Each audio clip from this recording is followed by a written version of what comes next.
ဇလန်းစာမှာတော့ Fry ဟာ Planet Express ရုံမှာပဲအခြေချနေထိုင်နေတာပါ။သူကရုံခန်းတွေကိုသူ့အိမ်လိုပဲအဝတ်မပါပဲရှုပ်သွားနေတာမျိုးတရုံလုံးမှာအစားအသောက်တွေကိုလည်းဖြစ်တယ်လို့စားကအမိုက်တွေကိုလည်းပွားစီတအောင်ထားတာပေါ့။နောက်ဆုံးတော့ Professor Fanwell ကတိမခံနိုင်တော့ဘဲနဲ့မင်းဒီမှာဆက်နေလို့မရတော့ဘူးအိမ်ရှာပြီးတော့ထွက်သွားတော့လို့နှင်ထုတ်လိုက်ပါတော့တယ်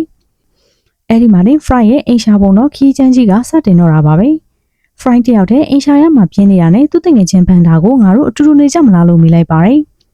ဘန်နာကလည်းဝမ်းသာအားရနဲ့နေတာပေါ့ငါစီမလာနေပါလားဆိုပြီးတော့ခေါ်သွားပါတော့တယ်။ Fry ကတော့စက်ရုပ်တွေရဲ့တိုက်ခန်းဆိုတော့တကယ်ကိုနီးပညာမြင့်အမိုက်စားနေရကြီးလို့ထင်နေတာပါ။ဒါပေမဲ့ဘန်ဒါရဲ့အခန်းရှိရောက်သွားတဲ့အခါမှာတော့ Fry တယောက်မျက်လုံးပြူးသွားပါတော့တယ်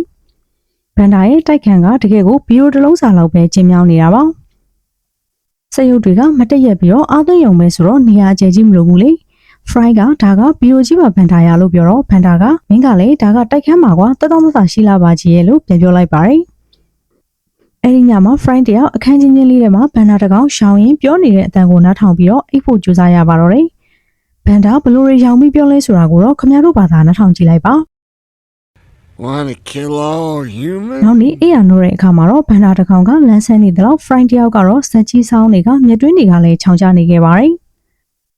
ဒီလိုနဲ့နောက်ဆုံးမှာတော့ Fry တယောက်မခံစားနိုင်တော့ဘဲနဲ့ငါတို့အိမ်အစ်စ်ထက်ရှာရအောင်လို့ဘန်နာကိုခေါ်ပြီးတော့အိမ်တွေကိုလိုက်ကြည့်ကြပါတော့တယ်။အဲ့ဒီမှာတွေ့ရတဲ့အိမ်တွေကလည်းတစ်ခုနဲ့တစ်ခုအပြိုင်ကိုစမ်းပြနေတာပါ။တချို့အိမ်တွေကရှီအောက်မှာတချို့ကအခြားကျုပ်ပေါ်မှာပေါ့။နောက်ဆုံးမှာသူတို့တကယ်ကိုနန်းတော်ကြီးလိုခန်းသားထဲဝါလာတဲ့တိုက်ခန်းအစ်စ်ကြီးတစ်ခုကိုတွေ့သွားပါတော့တယ်။ Fry ကလည်းဒါကမှငါလိုချင်တဲ့ပုံစံမျိုးဆိုပြီးတော့အရန်ကိုပြောသွားတာပေါ့။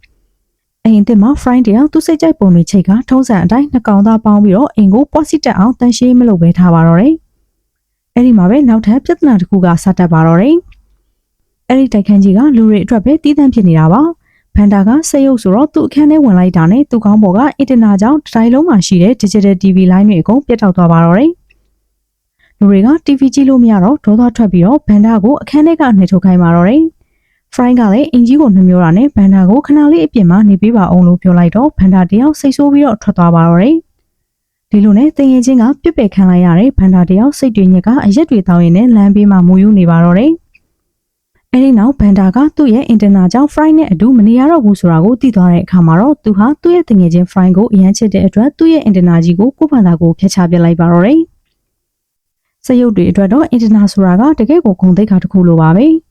အဲ့ဒီမှာအင်တာနက်မရှိတော့တာကြောင့် TV ကပြန်ကောင်းသွားပြီးတော့ဇလန်တွေကလူနဲ့စက်ရုပ်တို့ရဲ့ခင်မင်မှုကိုကြည့်ပြီးတော့လီလာကနင်းတို့လည်းဒါကိုအတွေ့ယူသင့်တယ်လို့ပြောတဲ့အခါမှာတော့နှစ်ယောက်သားကငါတို့အိမ်မှာအတူတူပြန်နေကြရအောင်လို့ဆိုကပြန်လဲသိမျက်သွားကြပါတော့တယ်။အဲ့ဒီနောက်ဘန်ဒါလည်းအင်တာနက်ကိုပြန်လိုက်ရှာရင်ပြန်တွေ့သွားကခေါင်းပေါ်မှာပြန်တက်ထားလိုက်ပါတယ်။တိတ်ကလေးကတော့လူကြီးမင်းတို့မြင်တဲ့အတိုင်းအသက်ပါပဲ။ဘန်ဒါကတော့ဘန်ဒါပါပဲ။နောက်ဆုံးမှာတငယ်ချင်းနှစ်ယောက်ဘန်ဒါရဲ့အိမ်လေးစီကိုပြန်လာကြပါတယ်။